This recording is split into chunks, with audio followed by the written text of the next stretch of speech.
Alors, des conseils pour réussir la reprise d'une entreprise. Pour cela, j'ai le plaisir de recevoir un invité, Jean-Luc Semama, expert comptable. Bonjour. Bonjour. Vous êtes également président du comité de transmission d'entreprise à l'ordre des experts comptables.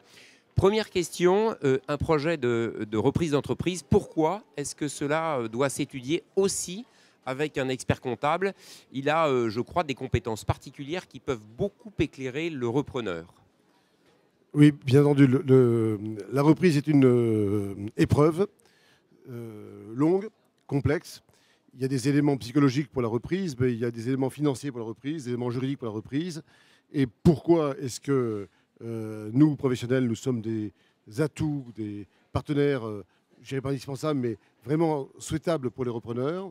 C'est que quand on recherche une entreprise, le plus difficile, c'est de la trouver. Et ce qui est public n'est pas forcément ce qui est toujours le plus intéressant. Et nous avons, nous, experts comptables, par notre réseau de clientèle, des informations, ce qu'on appelle le marché caché, entreprise à vendre éventuellement, que personne ne connaît, et utile pour ça. Ce que vous voulez dire, en fin de compte, c'est que vous êtes potentiellement aussi un vivier d'entreprises à reprendre, c'est ça, de par votre réseau? Absolument. Et quand on intervient pour un client et qu'on le conseille, ce qu'on va travailler, ce qu'on va travailler comme projet, ce sont des projets qui vont être rigoureux et non pas fantaisistes. On va défendre des projets auxquels nous croyons. Une approche aussi, évidemment, je pense, très importante pour le repreneur, c'est d'avoir l'expertise de l'expert comptable sur l'état de santé de l'entreprise dans ses plus grandes profondeurs pour indiquer quels sont les témoins qui sont au vert, ceux qui sont à l'orange et ceux qui sont au rouge. Oui, parce que celui qui vend une entreprise, souvent la survalorise. Il considère qu'il a passé beaucoup de temps, que beaucoup de week-ends ont été gâchés pour son entreprise et que, bref, c'est son bijou de famille et quelquefois il la valorise très cher. Très bien. L'acheteur, lui, il achète non pas le passé, mais l'avenir. Donc la vraie question, c'est comment trouver une évaluation qui soit cohérente par rapport à l'entreprise et faire en sorte que l'acheteur fasse pas de mauvaises affaires.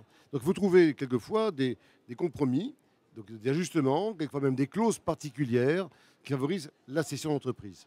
La valeur est un point essentiel parce qu'après, il faut le financer. Donc c'est pas aussi évident. Et d'une certaine façon, vous pouvez servir d'intermédiaire dans le bon sens du terme pour trouver un point d'accord entre les deux parties. Bien sûr, on intervient souvent dans les négociations et quelquefois, nous faisons en sorte d'éviter la casse. Parce que dans la cession d'entreprise, dans la reprise, il faut bien savoir une chose, c'est que les deux parties sont en zone de crise, de tension. Peur de se faire avoir, peur de ne pas vendre de bon prix, d'acheter trop cher, qu'on ait loupé une clause. Donc, si nous n'intervenons pas, bien souvent, les affaires ne se font pas. Ça cristallise les problèmes et ça coince. Voilà, ça coince. Et à un moment, il faut arriver à débloquer les situations. Donc, il faut arriver à pousser nos clients à aller plus loin, quelquefois à freiner, parce que là aussi, quelquefois, certains veulent tellement acheter qu'ils sont prêts à passer outre certaines garanties qui paraissent nécessaires. Bref, nous sommes les souffleurs, les aides, les accompagnants du repreneur, comme quelquefois du cédant. En pratique, si on essaye de donner un petit peu quelques éléments de méthodologie, qu'est-ce qu'on doit dire aux repreneurs potentiels qui nous écoutent? Tout d'abord, il faudrait trouver un projet qui lui convienne. Lui, par rapport à sa capacité financière, à son expérience, à ce qu'il aime faire. Il faut également que le projet soit bien en phase avec sa propre vie, parce que entre une activité salariée, d'un revenu garanti tous les mois, des horaires de travail cadrés et la reprise d'entreprise, c'est un changement de vie. Donc il faudrait que l'environnement même familial l'accepte, il faut que lui le comprenne, ainsi de suite. Donc le point de départ, c'est penser que ça doit convenir à sa personnalité. Deuxièmement, avoir également un projet qui corresponde à ses moyens. Parce Rêver trop loin, trop haut, trop fort, voilà, c'est pas c'est forcément des possible. illusions aussi. Et puis, il faut être accompagné. Parce que c'est un chemin avec un certain nombre d'écueils qu'il faut éviter. Et ne pas aller tout seul. Il faut se faire une équipe pour travailler là-dessus. Vous conseillez aussi les repreneurs sur, vous le disiez un petit peu, trouver l'entreprise qui corresponde sur des secteurs plus ou moins porteurs, des univers Oui. peut-être plus en pointe? Oui, parce que le repreneur a une expérience. Est-ce qu'il a été un meneur d'hommes? Est-ce qu'il est dans telle activité? Il y a des métiers qui ne s'improvisent pas. Autrement, il y a des risques importants d'écueil. La dépendance. Un métier technique, par exemple, il faut connaître un peu de technique. Si autrement, on est hyper dépendant. Donc, l'expérience du repreneur est un atout important, non seulement au plan de la technique, du savoir-faire, du pilotage. Gérer une entreprise qui a 1000 personnes et une qui en a 10, ce n'est pas la même chose. Donc il faut bien trouver le moyen Et puis il y a des métiers qui méritent vraiment d'avoir des compétences techniques, qui ont également une expérience des hommes, une expérience de la durée et un relationnel. D'une certaine façon, vous faites aussi un peu l'audit du client, quoi, du repreneur, pour voir qu'est-ce qui lui correspond réellement, pour éviter les écueils.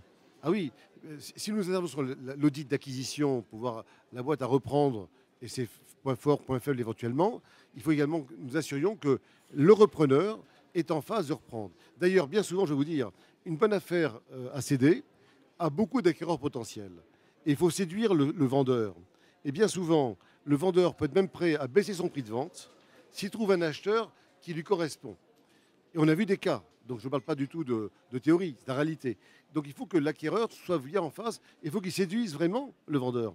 Parce qu'il faut qu'il puisse prendre la suite. Le vendeur, quelquefois, a une longue expérience, il connaît bien les clients, il y a des relations personnelles.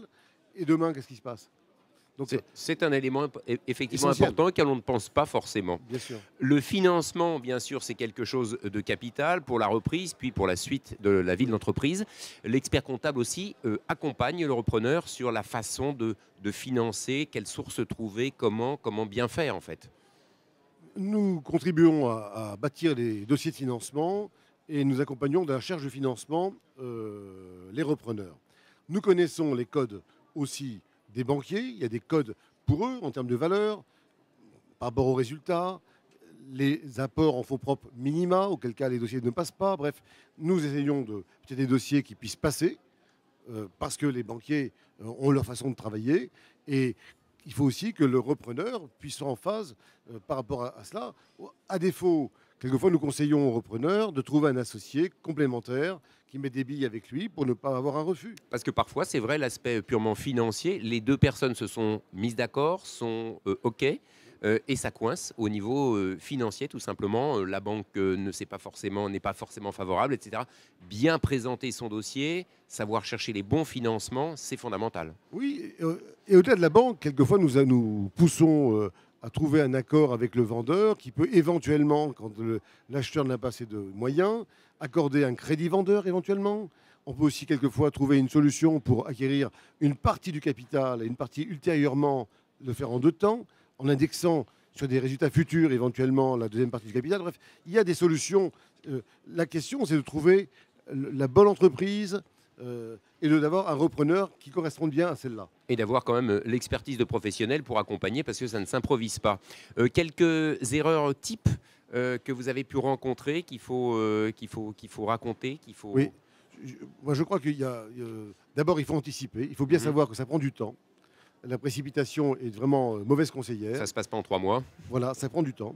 Donc il faut être patient pour trouver la bonne entreprise qui correspond à ce qui correspond à l'entreprise, au potentiel du repreneur. C'est essentiel que d'être patient pour attendre. Mais il faut aussi être hyper réactif quand on a un bon projet. Quand on a un bon projet, on n'est pas tout seul en place. Ouais. Donc dire je vais me retirer dans un monastère pendant 15 jours pour réfléchir, ce n'est pas toujours la bonne solution.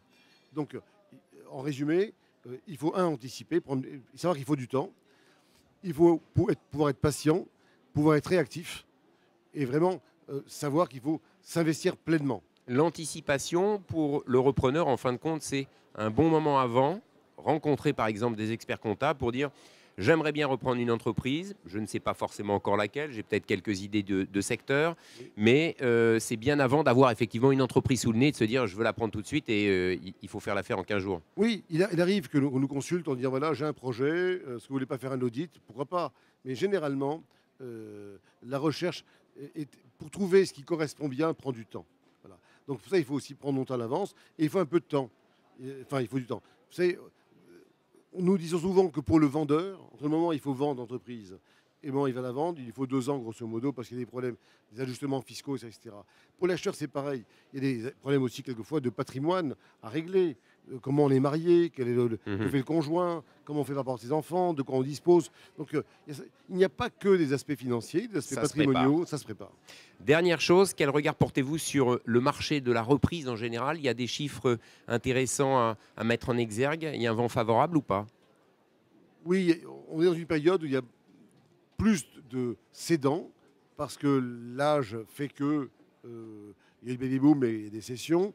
On dit qu'il y a environ annuellement 60 000 entreprises qui sont vendus par an, 60 000. 60 000, mais beaucoup de très petites entreprises. Dans les entreprises, on dit qu'il y a 4, en tout cas des 6 000 qui ont plus de 10 salariés, donc il y a quand même beaucoup de petites entreprises. Donc, c'est pas parce qu'elle est petite qu'il faut la négliger. Il faut vraiment faire attention.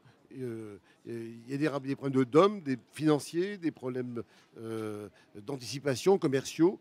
Et il faut également que le repreneur se pose la question toujours de la valeur ajoutée qu'il va apporter, lui, au projet.